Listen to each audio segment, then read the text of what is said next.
بسم اللہ والحمد للہ والصلاة والسلام علی رسول اللہ وعلی آلہ واصحابہ اجمعین الی یوم الدین۔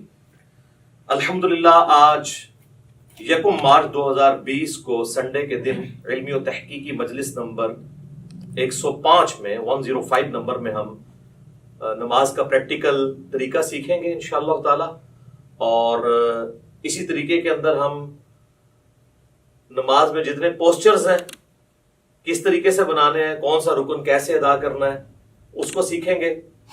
اس کے بعد پھر عام نماز کا جو طریقہ ہے اس کے بعد انشاءاللہ تعالی نماز وتر کے طریقے کو، نماز جنازہ کے طریقے کو اور نماز عیدین کے طریقے کو انشاءاللہ تعالی۔ تو سب سے پہلے میں جو نماز کے لیے ہماری ریکوائرمنٹ ہے اس کو ڈسکس کرتا ہوں۔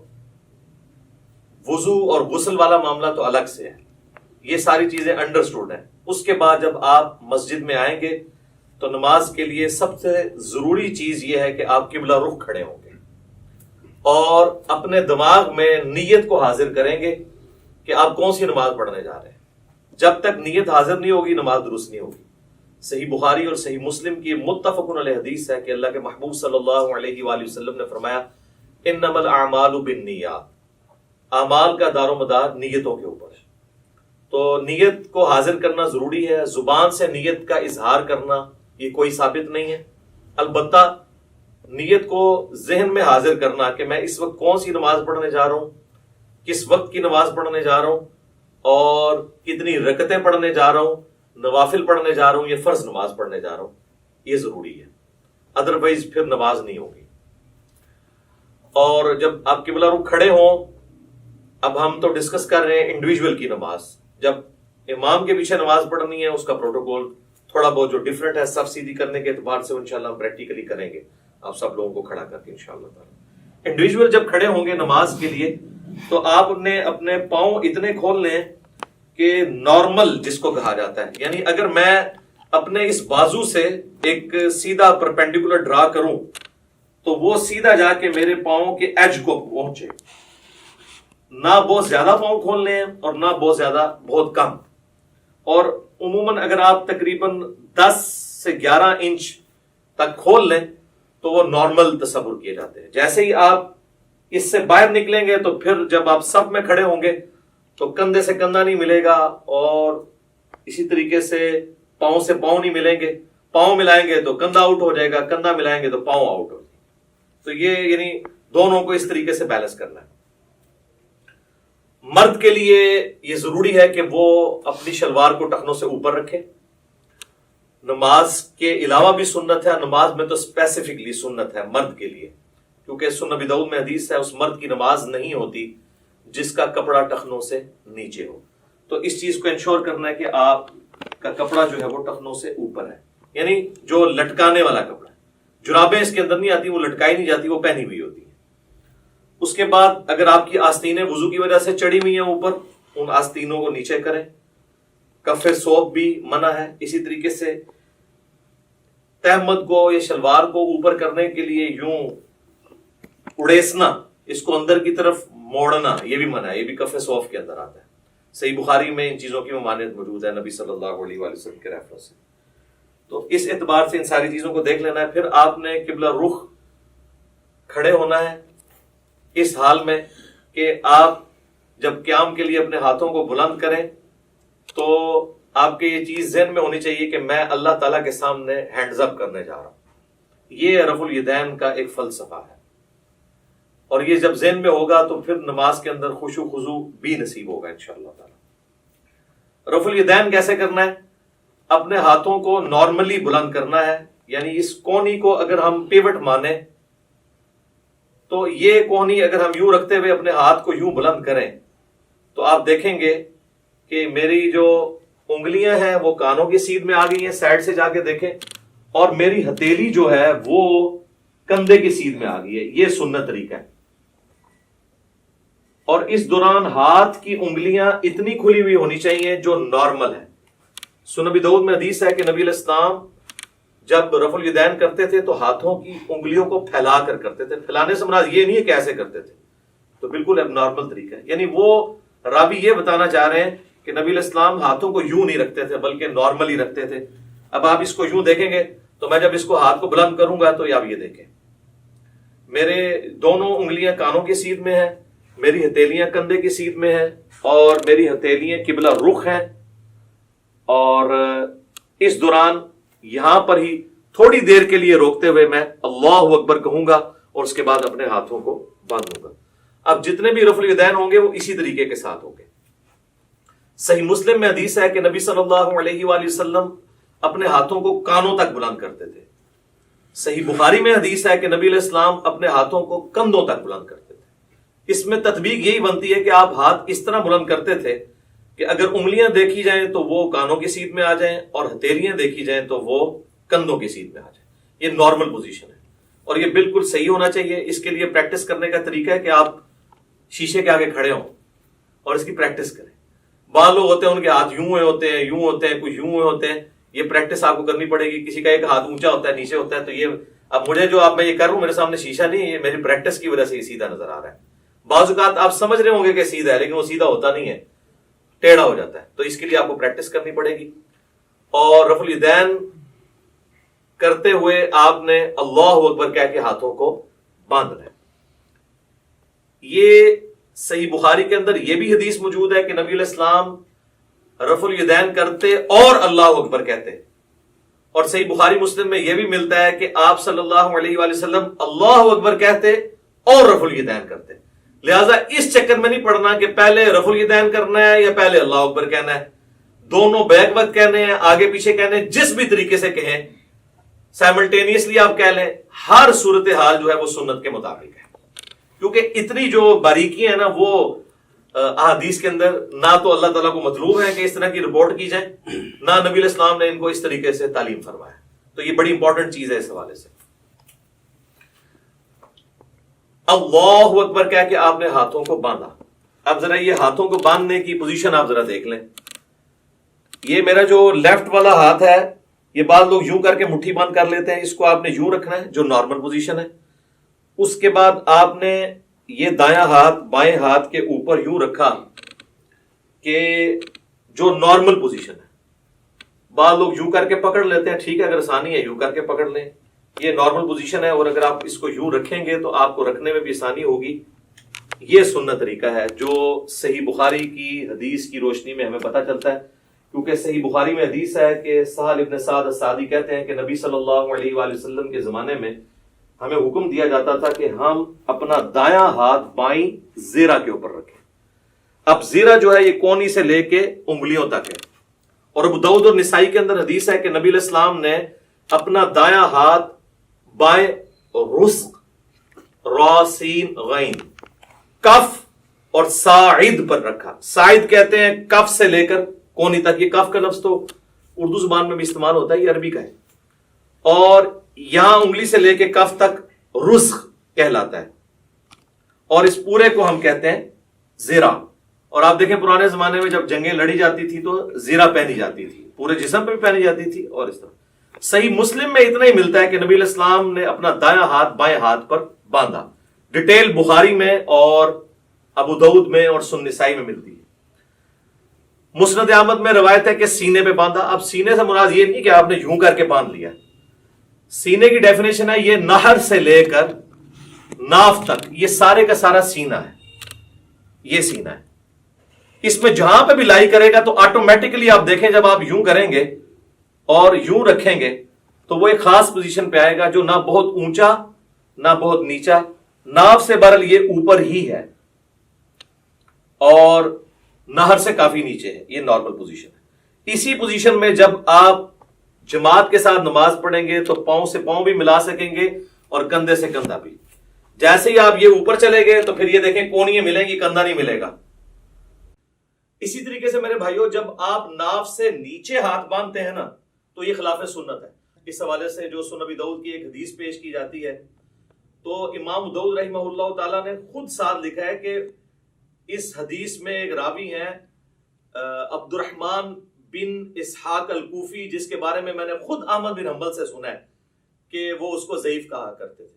اور یہاں پر لوگوں نے یعنی وہ روایت تو پیش کی لیکن ساتھ جو امام کا حکم تھا اس کو سکپ کر دیا. تو ایسے بھی نہیں کریں گے، ایسے بھی نہیں کریں گے، بلکہ اس طریقے سے ہاتھ باندھیں گے جو سنت طریقہ ہے۔ یا پھر دوسرا طریقہ یہ ہے کہ وضع الیدین کی بجائے ارسال الیدین کیا جائے۔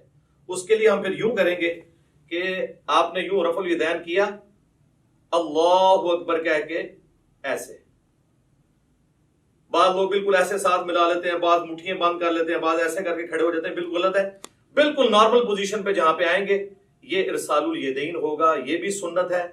اگرچہ اس حوالے سے جو سنن طبرانی کی روایت ہے اس میں خصیب الجحد الراوی جو ہے وہ ضعیف ہے، لیکن چونکہ موقوفہ روایتیں عبداللہ ابن زبیر سے ملتی ہیں المصنف ابن ابی شیبہ میں، بلکہ مصنف ابن ابی شیبہ میں پورا چیپٹر ہے ان صحابہ اور تابعین کا بیان جو ہاتھ باندھ کے نماز پڑھا کرتے تھے، اور ان صحابہ اور تابعین کا بیان جو ہاتھ کھول کر نماز پڑھا کرتے تھے۔ یہ دونوں طریقے سنت ہے، اور میں نے تو سنن ابی داؤد کی جو 730 نمبر حدیث ہے اس سے بھی یہ چیز ثابت کی ہے کہ انڈائریکٹلی ابو حمید سعدی کی جو 10 صحابہ والی حدیث ہے وہ بھی اس کو سپورٹیو ہے کہ ارسال الیدین کرنا بھی سنت ہے۔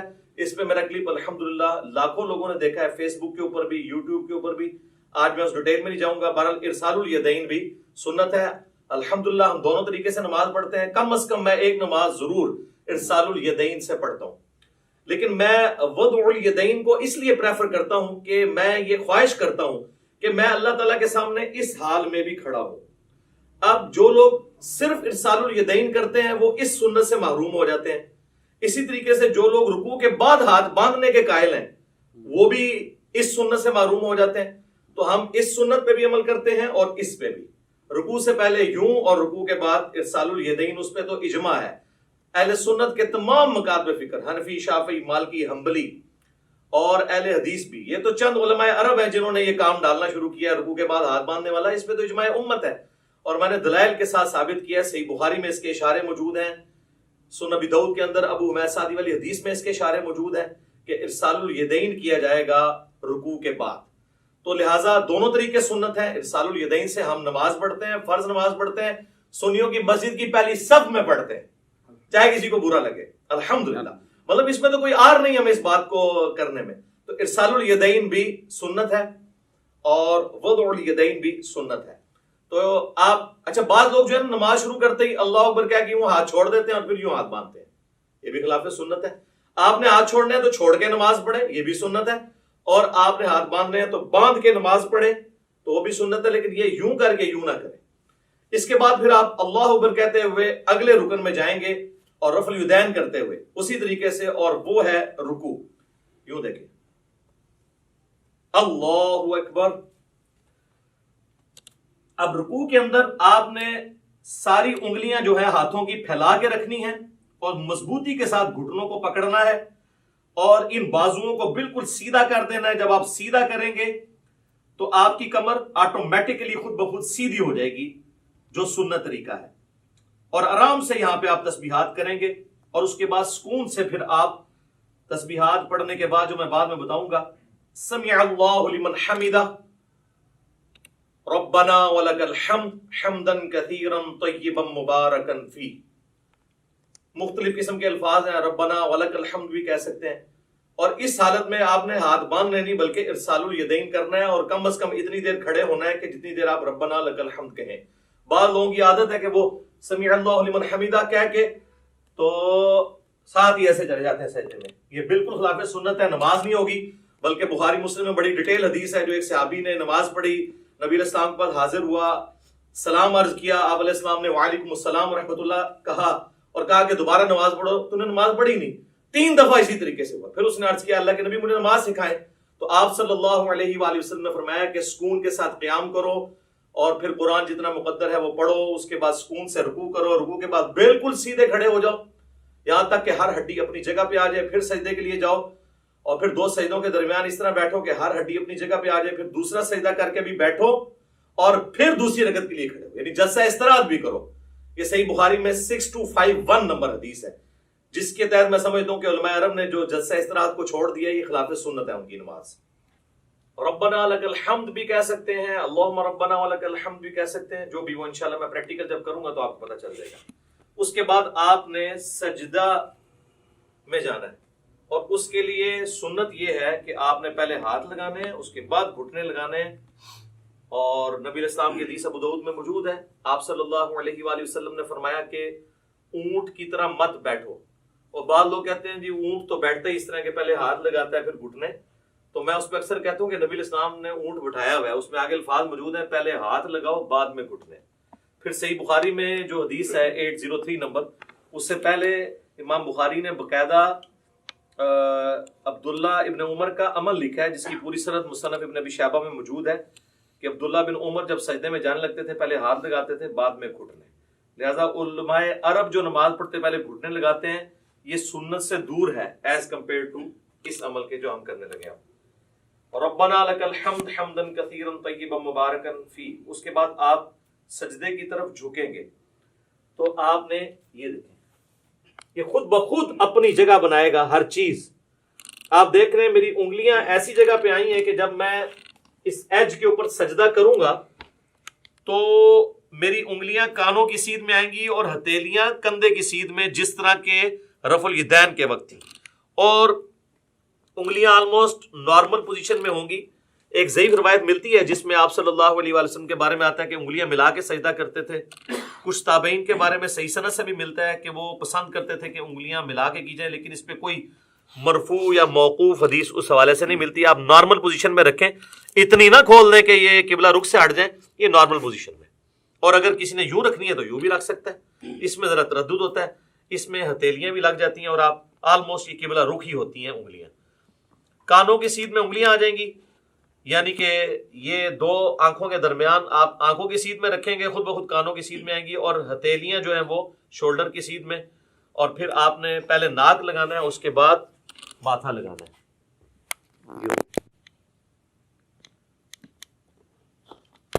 اسی حالت میں سجدے کی تسبیحات آپ نے پڑھنی ہے، سبحان ربی الاعلی، یا باقی تسبیحات انشاءاللہ پڑھ کے بتا دوں گا. اور پاؤں کی انگلیاں قبلہ رخ ہونی چاہیے، دونوں ایڑیاں آپس میں جڑی ہوئی ہوں، اور ہاتھ جو ہیں وہ پہلوؤں سے الگ ہوں، رانے جو ہیں وہ پنڈلی کے جوڑ سے الگ ہوں نارمل پوزیشن کے اوپر. اور ادھر سے اگر یعنی اس میں گیپ بھی موجود ہونا چاہیے. سب سے افضل طریقہ تو یہی ہے کہ تھوڑا اور بڑا کر لیا جائے سجدہ یوں کر کے، لیکن وہ آج کل ہماری صفحے جو ڈیزائن ہے اس میں وہ بڑے والا سجدہ نہیں ہوتا جو بخاری مسلم میں آتا ہے کہ بکری کا بچہ بھی گزر سکتا تھا، وہ اعلیٰ ترین درجہ ہے. جس چیز سے منع کیا گیا نا وہ یہی ہے کہ آپ نے، بخاری مسلم میں آتا ہے کہ کونیاں زمین پہ کتے کی طرح نہیں یوں بچھانی. اور ظاہر ہے اس حکم میں مرد و عورت دونوں ہی شامل ہیں نماز کے طریقے کے اعتبار سے. تو اس کو اٹھا کے رکھنی ہے اور پہلوؤں سے الگ رکھنا ہے، پیٹ سے نہ ٹچ کریں، پیٹ جو ہے وہ یہ رانوں سے الگ رہے، اور ران اور پنڈلی کا جوڑ جو ہے یہ الگ الگ رہے. اس حالت میں آپ نے سجدہ کرنا ہے. تو یہ اس کے بعد اللہ اکبر کیا ہے کہ آپ نے جب بیٹھنا ہے تو آپ کی پوزیشن کیا ہونی چاہیے کہ آپ یہ انگلیاں قبلہ رخ ہوں، یہاں پہ بھی نارمل، یوں کرنے کی ضرورت نہیں ہے، نارمل رکھیں جہاں آپ کو آسانی رہتی ہے. اس طریقے سے بھی سنت ہے. صحیح مسلم کے اندر یہ طریقہ بھی آیا ہے اور صحیح مسلم کے اندر یہ طریقہ بھی آیا ہے. یہ دونوں طریقے سنت ہے. یہاں پہ مشہور ہے کہ جی وہ اگر کسی کی انگلیاں یوں نیچے ہو جائیں تو اس کی انگلیاں کاٹ دی جائیں، جبکہ صحیح مسلم میں کہ نبی علیہ السلام جب آخری رکعت میں تورک بیٹھتے تھے جو میں اینڈ پہ بتاؤں گا، تو اپنے بائیں ہاتھ سے اپنے گھٹنے کو لقمے کی طرح پکڑ لیتے تھے. تو یوں بھی رکھنا سنت ہے، اور جب یوں رکھیں گے تو ابو داؤد میں حدیث ملتی ہے سنن نسائی کے اندر کہ نبی علیہ السلام کی جو یہ زرہ ہے وہ ران کے ساتھ لگ جایا کرتی تھی. آپ یہ دیکھیں لگی ہوئی ہیں دونوں زریں ران کے ساتھ لگی ہوئی ہیں، اور جب یوں رکھیں گے تو پھر یہ ران سے اٹھ جائیں گی. یہ طریقہ بھی سنت ہے، اس میں کوئی فرق نہیں ہے، دونوں طریقے سنت ہیں. یہ دو سجدوں کے درمیان آپ بیٹھیں گے اور اس میں آپ نے جو تسبیحات پڑھنی ہے رب اغفر لی رب اغفر لی، اس کے علاوہ اور تسبیحات بھی ہیں. بعض لوگ یہاں پہ بھی انگلی اٹھا لیتے ہیں، وہ حدیث بھی کمزور ہے، سفیان ثوری کی تدلیس کی وجہ سے. انگلی نہیں اٹھانی، نارمل رکھنا ہے آپ نے. اس کے بعد پھر اللہ اکبر کہہ کے آپ نے دوسرے سجدے میں جانا ہے اور پھر اسی طریقے سے تسبیحات کرنی ہے. ناک بھی لگنا چاہیے، ماتھا بھی لگنا چاہیے، اور زمین کی سختی ہلکی سی معلوم ہونی چاہیے. بالکل نہیں ہوا میں سجدہ ہو رہا ہو، بہتر ہے مٹی والی جگہ پہ ہو تو زیادہ افضل ہے اور نبی الاسلام کو پسندیدہ بھی ہے. باقی چٹائی وغیرہ بھی جائز ہے، میں نے اس کے حوالے سے بھی کافی ویڈیوز ریکارڈڈ موجود ہیں. دوسرا سجدہ کر کے بھی آپ اللہ اکبر کر کے بیٹھیں گے. صحیح بخاری میں 6251 نمبر حدیث ہے. نبی الاسلام حکم دیتے تھے کہ نماز میں سکون کرو اس حال میں کہ تم نے بیٹھنا ہے اور اس کے بعد پھر دوسری رکعت کے لیے کھڑے ہونا ہے. اچھا، اس دوران یہ آپ دیکھیں جب دو سجدوں کے درمیان بیٹھنا ہے نا تو بایاں پاؤں لٹانا ہے اور دائیں پاؤں کو کھڑا رکھنا ہے. یہ جہاں پہ آپ کو نارمل لگے. بعض لوگوں کے پاؤں شروع سے عادت نہیں ہوتی ہے تو وہ پاؤں بےچارے جو ہیں وہ کھڑا نہیں کر سکتے، تو ان کو کبھی بعض کا ایسے کرنا پڑتا ہے.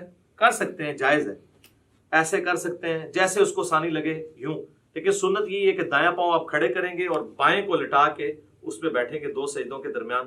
پھر دوسرا سجدہ کر کے بھی ایسے ہی بیٹھیں گے اور پھر اللہ اکبر کہہ کے ہاتھوں کا سہارا لیتے ہوئے. صحیح بخاری میں حدیث ہے نبی علیہ السلام اعتماد کرتے ہوئے اٹھتے تھے.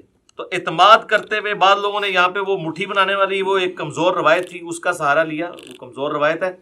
نارمل بخاری میں اعتماد، تو اعتماد ویسے ہی ہوگا جیسے عام حالت میں بندہ اٹھے گا. یہ اعتماد کا طریقہ ہے نارمل. یوں کرنے سے یہاں پہ نشان بن جاتے ہیں اور میں نے دیکھا لوگوں کی یہ ساری جگہ کالی ہوئی ہوتی ہیں. تو یہ تو اب ادھر تو آپ قالین پہ کر لیں گے، تو صحابہ کرام تو مٹی کے اوپر نماز پڑھتے تھے، تو کیا حالت ہو جاتی ہوگی اگر یہ والا کام ہو. تو وہ ایسے ایسے میں نے دیکھا یوں کر کے کھڑے ہو رہے ہوتے ہیں اور وہ کہتے ہیں مٹھیوں والی حدیث. وہ تو روایت ہی کمزور ہے. بخاری میں واضح ہے کہ نبی علیہ السلام اعتماد کر کے تو دوسری رکعت کے لیے کھڑے ہوتے تھے. اور اب جب ہم نے دوسرے سجدے سے سر اٹھانا ہے اللہ اکبر کہنا ہے، لیکن یہاں بیٹھنا ہے تو کچھ نہیں پڑھنا، بس اتنی دیر بیٹھنا ہے کہ سارے اعضاء اپنی جگہ پہ آ جائیں. اس کے بعد بغیر اللہ اکبر کیے ہوئے یوں کھڑے ہونا ہے اور پھر ارسال الیدین کر رہے ہیں تو ایسے کھڑے ہو کے اگلی رکعت شروع کرنی ہے، اور وضع الیدین کر رہے ہیں تو اپنے ہاتھ باندھ کے. دونوں طریقے درست ہیں. اور پھر دوسری رکعت کو آپ نے اسی طریقے سے مکمل کرنا ہے. جب دوسری رکعت میں آپ تشہد میں پہنچیں گے، آپ دیکھ رہے ہیں دوسری رکعت جو ہے رفع الیدین کے بغیر شروع ہوئی ہے. جب ہم کھڑے ہوئے ہیں تو ہم نے رفع الیدین کر کے ہاتھ نہیں باندھے بلکہ ڈائریکٹ ہاتھ باندھے. اور رکھتے جتنی ہیں وہ رفع الیدین سے شروع ہوتی ہیں، یعنی طاق رکھتے ہیں پہلی اور تیسری. دوسری اور چوتھی بغیر رفع الیدین کے شروع ہوتی ہے. لیکن جو دوسرے والے رفع الیدین ہیں رکوع میں جاتے وقت اور رکوع سے اٹھتے وقت، یہ ہر رکعت میں ہوتا ہے. ایک اور رفع الیدین بھی ہے جو انس بن مالک سے جز رفع الیدین میں امام بخاری نے نقل کیا ہے دو سجدوں کے درمیان، تابعین سے بھی ثابت ہے. وہ بالکل ہم جائز سمجھتے ہیں. اب اگر کسی نے وہ کرنا ہے، ہمارے اہل تشیع بھائی کرتے ہیں، تو پہلے سجدے سے آپ اٹھیں اللہ اکبر کہہ کے یہاں پہ بیٹھے رب اغفر لی رب اغفر لی اللہم اغفر لی وارحمنی واہدنی وعافنی وارزقنی. اس کے بعد آپ نے یوں کرنا ہے اللہ اکبر اور پھر دوسرے سجدے میں جانا. تو یہ طریقہ بھی درست ہے کیونکہ صحابہ کرام سے ثابت ہے. لیکن اکثر احادیث سجدوں کے بغیر رفع الیدین والی ہیں.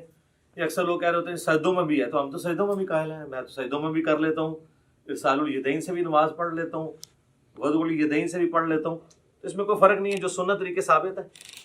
تو دوسری رکعت میں جب آپ بیٹھیں، اگر تو 4 رکعت والی نماز ہے تو پھر آپ یوں ہی بیٹھیں گے جس طرح آپ جلسے کے اندر بیٹھتے ہیں. دو سجدوں کے درمیان جو بیٹھنا ہے وہ جلسہ کہلاتا ہے، جس طرح رکوع کے بعد کھڑے ہونا قومہ کہلاتا ہے. تو یوں کر کے بیٹھیں گے، اسی طریقے سے یہ پاؤں کھڑے ہوئے ہوں گے اور یہاں پہ آپ تشہد پڑھیں گے. اور تشہد بیٹھتے ہی آپ نے اپنی انگلی بلند کر لینی ہے. صحیح مسلم میں 4 حدیث ہیں رفع سبابہ کے اوپر، یعنی انگلی کو بلند کرنا. اس میں سنت طریقہ یہ کہ آپ نے یہ درمیان والی انگلی اور انگوٹھے کا یوں ہلکا بنانا ہے ایسے کر کے. اور ابو داؤد میں الفاظ ہے کہ نبی علیہ السلام جب انگلی اٹھاتے تھے ہلکی سی جھکی رکھتے تھے، یہ ایسے کر کے نہیں اٹھانی. اور مسلسل تشہد میں بیٹھتے ہی اس کو اٹھا لینا ہے. اور اگر آخری تشہد میں ہے تو دعاؤں میں پہنچ کے اس کو ہلکی ہلکی یوں حرکت بھی دینی ہے. یہ بھی ثابت ہے. اور صحیح مسلم میں عبداللہ ابن زبیر جو نقل کر رہے ہیں وہ صرف اشارے کو نقل کر رہے ہیں، حرکت کو نہیں کر رہے. تو بغیر حرکت کے بھی اشارہ تھروٹ یوں کرنا یہ ثابت ہے. یہ طریقہ بھی ثابت ہے انگلی اٹھانے کا. اور ایک یہ طریقہ بھی ہے انگوٹھے کو اس جڑ میں رکھ کے یوں کر کے، اس کو کہتے ہیں وہ 53 کا عدد بنانا. یہ بھی طریقہ ٹھیک ہے. یہ دونوں طریقے ٹھیک ہیں. یہ عمومی طریقہ احادیث کے اندر رپورٹ ہوا ہے، چاہے یہاں پہ رکھیں چاہے یہاں پہ رکھیں، دونوں طریقے درست ہوں گے تشہد میں۔ اور یہ میں درمیان والے تشہد کی بات کر رہا ہوں جو 2 رکعتوں کے بعد ہے، جب آپ 4 رکعت پڑھ رہے ہو تو محمد عبدہ و رسولہ تک پڑھ کے ساتھ دروشی بھی پڑھ لیں تو افضل ہے۔ وہ مسند احمد میں حدیث موجود ہے کہ آپ تشہد کے بعد بھی کھڑے ہو سکتے ہیں۔ سنن نسائی میں، صحیح مسلم میں موجود ہے کہ نبی علیہ السلام جب 9 رکعت وتر پڑھا کرتے تھے تو 8ویں رکعت میں بیٹھتے، تشہد پڑھتے، دروشی پڑھتے، اس کے بعد دعائیں پڑھتے، اور پھر آپ صلی اللہ علیہ وآلہ وسلم کھڑے ہوتے تھے 9ویں رکعت کے لیے۔ تو درمیان والے تشہد میں پڑھ سکتے ہیں۔ بہرحال اس میں جب آپ کھڑے ہوں گے دروشی پڑھنے کے بعد اللہم صلی علی محمد وعلی آل محمد اتنا بھی پڑھ لیں تو کافی ہے۔ یہ بھی سنن نسائی میں 1293 نمبر 1293 نمبر حدیث ہے، نبی اسلام نے یہ مختصر دروشی بھی تعلیم فرمایا۔ تو اللہ اکبر کہہ کے جب کھڑے ہوں گے تو زمین پر اعتماد کریں گے یوں، اور اٹھتے وقت پہلے گھٹنے اٹھائیں گے، اس کے بعد آپ ہاتھوں کو اٹھائیں گے۔ جاتے وقت ہاتھ پہلے لگاتے ہیں، گھٹنے بعد میں، اور اٹھتے وقت اس کو اس طریقے سے آپ ریورس کرتے ہیں۔ یعنی دوسرے الفاظ میں جو کچھ آپ نے بچپن سے سیکھا ہے تقریباً اس کے الٹ ہی کرتے ہیں آپ۔ پہلے گھوڑے لاندے نے پھر ہاتھ لاندے نے، تو اس طرح ذرا آسانی سے سمجھ آ جائے گا۔ اسی کو ہم نے عرض کیا ہے کہ مرنے سے پہلے ہے مسلمان کر لے اس پہ غور، کتابوں کا خدا اور ہے، بابوں کا خدا اور ہے۔ اچھا لوگ بڑا پراپوگنڈا کر رہے ہیں، اس نے 2 خدا کر دیے ہیں۔ 2 خدا نہیں ہم نے کیے ہیں، ہم نے یہ بتایا کہ اس خدا کا تعارف جو آپ نے کروایا ہے وہ نہیں ہے جو نبی علیہ السلام نے کروایا۔ وہ تو میں نے کلیریفائی بار بار کیا، ان کو بھی خیر سمجھ ہے۔ تو یہ کتابوں کی نماز آپ کو سکھا رہے ہیں جو نبی علیہ السلام نے امت تک، صحابہ، اہل بیت، تابعین، تبع تابعین کے ذریعے ہم تک پہنچائی ہیں الحمدللہ۔ اچھا اب چونکہ تیسری رکعت ہے تو تیسری رکعت میں جب ہم زمین پہ اعتماد کر کے کھڑے ہوں گے تو آپ اللہ اکبر، یہاں سے کھڑے ہوتے ہی آپ نے اللہ اکبر کہنا ہے، یعنی اللہ اکبر۔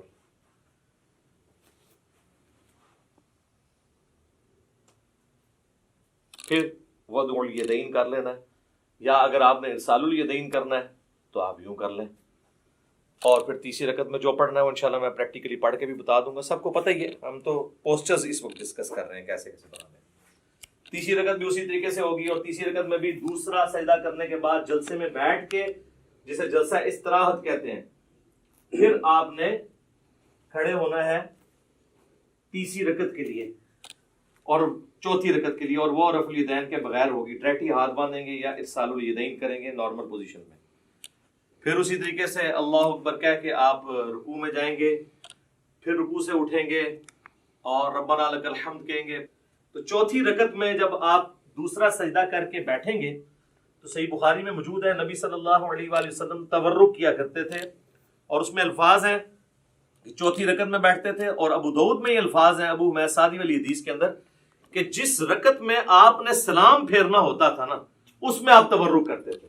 تو اس سے ہمیں یہ بات پتہ چلی کہ چاہے 4 رکعت والی نماز ہے، 3 والی ہے، 2 والی ہے، جس تشہد میں دروشی پڑھنے کے بعد آپ نے سلام پھیرنا ہے اس میں آپ نے تورک کرنا ہے۔ اور اس میں حکمت بھی ہے کہ اس میں انسان تھکتا نہیں ہے۔ تورک جو ہے یہ دایاں پاؤں آپ نے بائیں پاؤں کے نیچے سے گزار کے دائیں پاؤں کو آپ نے کھڑا کرنا ہے، اور آپ نے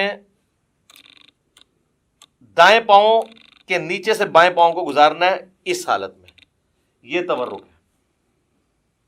اور آپ یوں بھی کر سکتے ہیں۔ یہ ابو داؤد میں یہ بھی حدیث ہے کہ نبی علیہ السلام نے اپنے دونوں پاؤں ایک طرف نکال دیے، یہ ایک طرف نکالے ہوئے میں نے دونوں پاؤں، یہ بھی ٹھیک ہے، یہ بھی ٹھیک ہے۔ اس میں حکمت یہ ہے کہ جب آپ یوں بیٹھتے ہیں نا تو آخری تشہد تو چونکہ نبی علیہ السلام کا بہت زیادہ دعاؤں پہ ہوتا تھا، لمبا ہوتا تھا، اس میں آپ تھکتے نہیں ہیں۔ اس طرح بیٹھیں گے تو تھوڑی دیر کے بعد آپ کو تھکاوٹ محسوس ہونا شروع ہو جاتی ہے، الا یہ کہ بہت پتلا بندہ اس کو تو فیل نہیں ہوتا۔ تو یہ درمیان والا تشہد ہے اور یہ آخری تشہد ہے، چاہے وہ فجر کا ہو، مغرب کا ہو، عشاء کا ہو، آخری تشہد اس طریقے سے ہونا ہے۔ اور اس میں بھی آپ نے اس طرح انگلی اٹھا کے رکھنی ہے، تشہد میں مسلسل انگلی اٹھانی ہے۔ یہ جو کہتے ہیں اشہد ان لا الہ پہ اٹھاؤ، الا اللہ پہ گرا دو، یہ کوئی ثابت نہیں ہے۔ یہاں پہ رکھیں، یہ بھی سنت ہے، اور یہ صحیح مسلم میں الفاظ ہیں کہ نبی علیہ السلام جب تشہد میں بیٹھتے تو اپنا دایاں ہاتھ جو ہے وہ دانے گھٹنے کے اوپر بائیں گھٹنے پہ رکھ کے اس کو لقمے کی طرح پکڑ لیتے، جو آپ کے بابوں نے آپ کو سکھایا کہ جس کی انگلیاں نیچے ہوں انگلیاں کاٹ دی جائے، اور یہ وہ سنت ہے جو صحیح مسلم کے اندر ہے۔ ہر شے پٹھی دسی تانوں، پھر کہندے ساڈے بابیاں نوں کچھ کہندا ہے، اور کینوں کہواں میں نیوٹن نوں کہواں، جنہاں نے کام پایا انہاں نوں کہنا ہے نا۔ یہ بھی سنت ہے، یہ صحیح مسلم میں یہ بھی سنت آئی ہے، اور یہ بھی، یہ مسلسل اٹھا کے رکھنی ہے۔ اور ابو داؤد میں، نسائی میں آتا ہے کہ جب آپ دعاؤں میں پہنچتے تھے نا تشہد کے اینڈ پہ درود شریف کے بعد، تو ہلکا ہلکا اسے یوں حرکت بھی دیتے تھے، اور اس کے بعد جب آپ پورا تشہد دعائیں مانگ لیں گے، پھر آپ نے دائیں اور بائیں سلام پھیرنا ہے۔ اس میں جو امام مسجد حضرات ہیں وہ تو سلام یہی پھیر رہے ہوتے ہیں، السلام علیکم ورحمۃ اللہ، اور دوسرا سلام ادھر کرتے ہیں، السلام علیکم ورحمۃ اللہ۔ یہ بالکل خلاف سنت ہے۔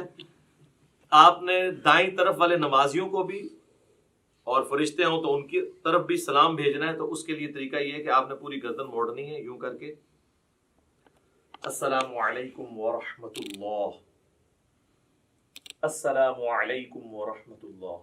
اچھا، عربیوں کو ایک بڑا مسئلہ ہے۔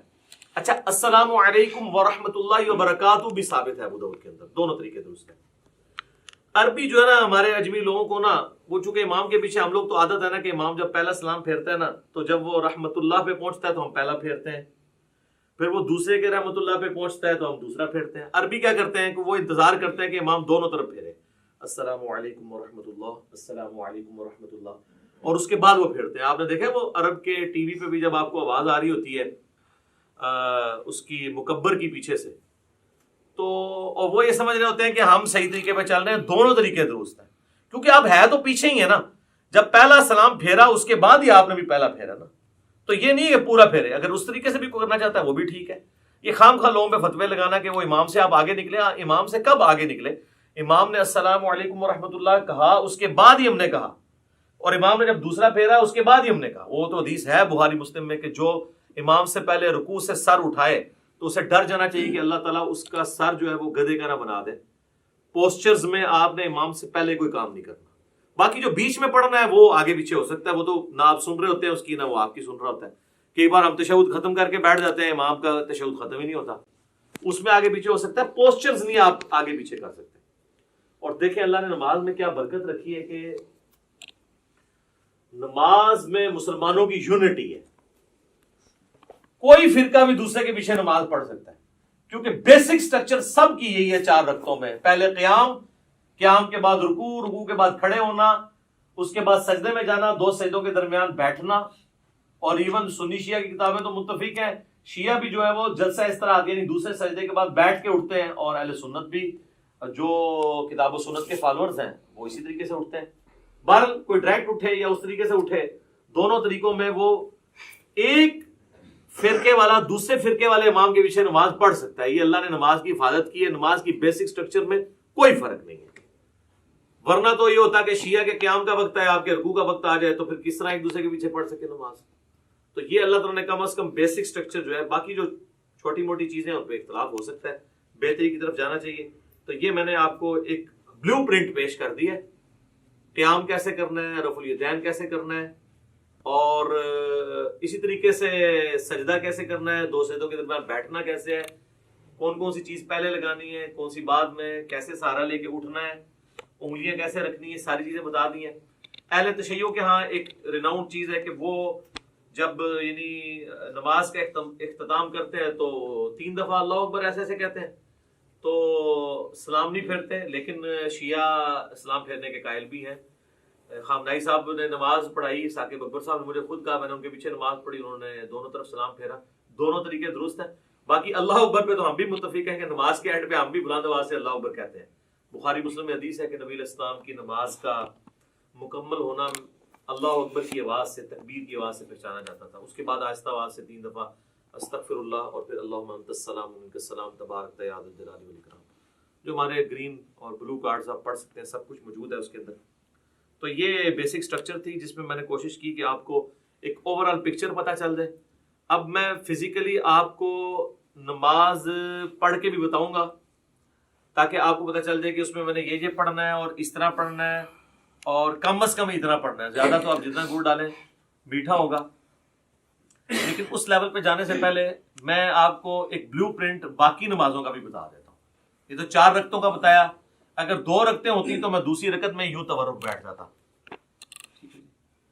اور اگر وطر کی نماز ہوتی تو وطر کا طریقہ بھی اب ہم ڈسکس کر رہے ہیں, تو وطر کا طریقہ بھی سیم اسی طریقے سے جس طرح عام نماز ہے.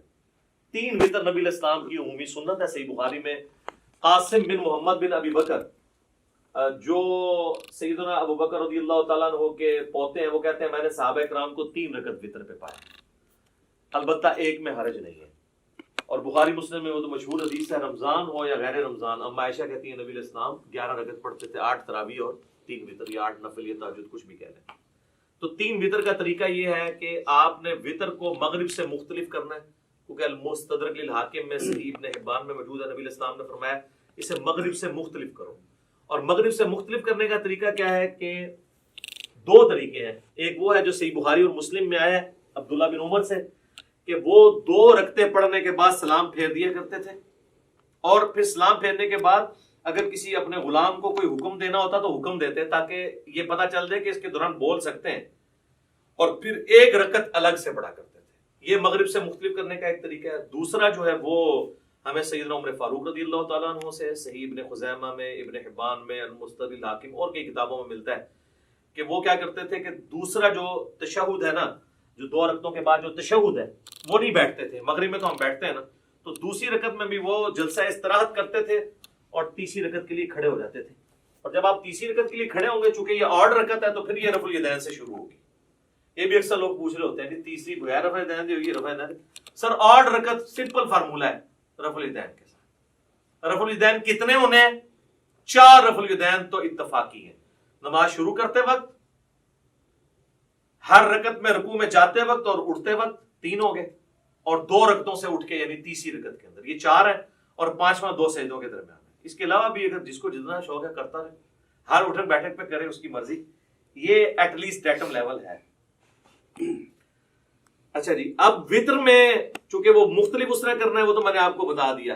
جب آپ تیسری رکعت میں ہوں گے, چاہے وہ الگ سے پڑھ رہے ہوں آپ, چاہے وہ آپ فصل کر کے یعنی سلام درمیان والے دونوں پھیر کے اس کے بعد پڑھ رہے ہوں, تو جب آپ تیسری رکعت میں سورۃ الفاتحہ میں سورت ملا لیں گے, اس کے بعد آپ اس کے ساتھ ہی دعائے قنوت پڑھ سکتے ہیں.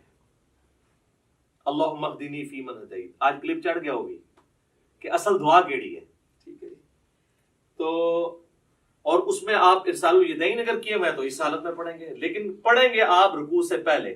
صحیح بخاری میں 1002 نمبر حدیث ہے, انس بن مالک کہتے ہیں وہ شخص غلط بیانی کر رہا ہے, جھوٹ بول رہا ہے, جو یہ کہہ رہا ہے کہ نبی صلی اللہ علیہ وآلہ وسلم قنوت وطر کی قنوت کی دعا جو ہے وہ رکوع کے بعد کیا کرتے تھے. آپ نے صرف 1 مہینہ رکوع کے بعد کی, وہ کافروں پہ بد دعا کی تھی, قنوت نازلہ. آپ ہمیشہ رکوع سے پہلے کرتے تھے. رکوع سے پہلے کیسے ہے, سورت ملائی, اس کے بعد یہ آپ نے پڑھ دیا اللہم اہدنی فیمن ہدیت, یہ دعا پوری کی, پھر آپ رفع الیدین کر کے رکوع میں چلے گئے. اور دوسرا طریقہ جو کم از کم 3 تابعین سے ثابت ہے اور سیدنا عمر سے بھی ثابت ہے,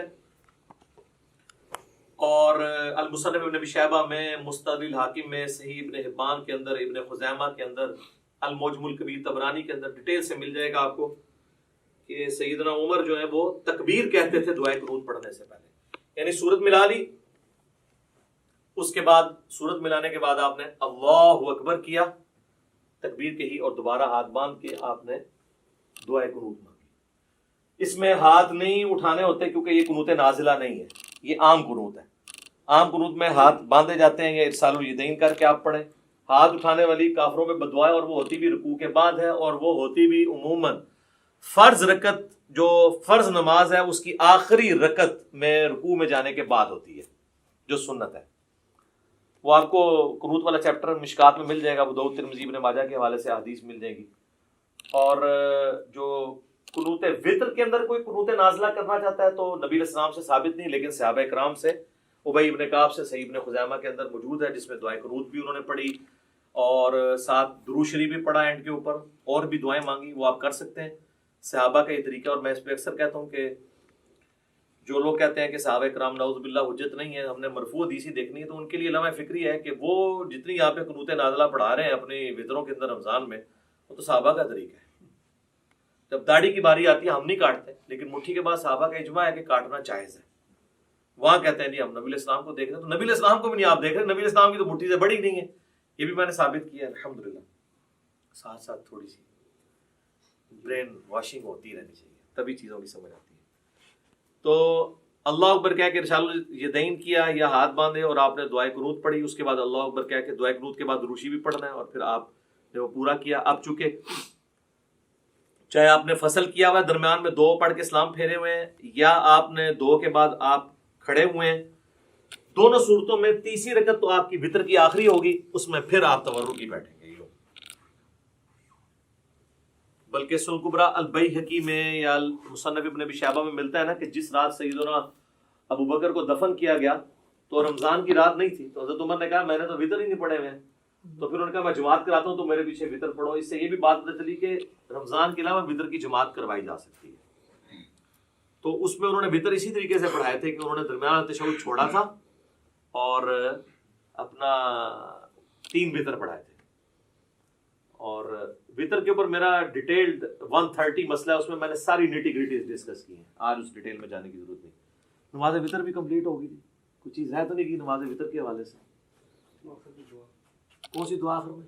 وتر کے بعد جب ختم کرتے ہیں، وتر کے بعد وہ تو اذکار ہے نا، وہ وتر کے طریقے میں تو نہیں آتے، وہ تو ہے سبحان الملک القدوس اور 3 دفعہ پڑھ کے رب الملائکۃ والروح، آخری بار اس کو اونچی، وہ تو اذکار ہیں، وہ تو علیحدہ سے ہمارے لکھے ہوئے ہیں۔ فی الحال ہم طریقے کو ڈسکس کر رہے ہیں، اور یہ تو ہو گیا نماز وتر کا طریقہ۔ اب آ جائیں آپ نماز عیدین کے طریقے کے اوپر، تو وہ تو ہوتی 2 رکعت ہے، چاہے وہ عید الاضحیٰ ہو یا عید الفطر ہو، 2 رکعتیں ہوتی ہیں، اور اس میں 12 تکبیرات ہوتی ہیں، جو ابو داؤد کے اندر حدیث موجود ہے، الموطا امام مالک کے اندر موجود ہے کہ 7 تکبیرات سورۃ الفاتحہ سے پہلے پہلی رکعت میں، اور 5 تکبیرات سورۃ الفاتحہ سے پہلے دوسری رکعت میں۔ یہ طریقہ ہے، اور اگر کوئی بھول جائے تو رکوع کے بعد بھی کر سکتا ہے۔ اس میں طریقہ یہی ہے کہ اللہ اکبر کہہ کے آپ نماز شروع کریں گے۔ اگر آپ نے وضع الیدین کیا ہے تو آپ جب تکبیرات کہیں گے اللہ اکبر تو دوبارہ ہاتھ باندھیں گے۔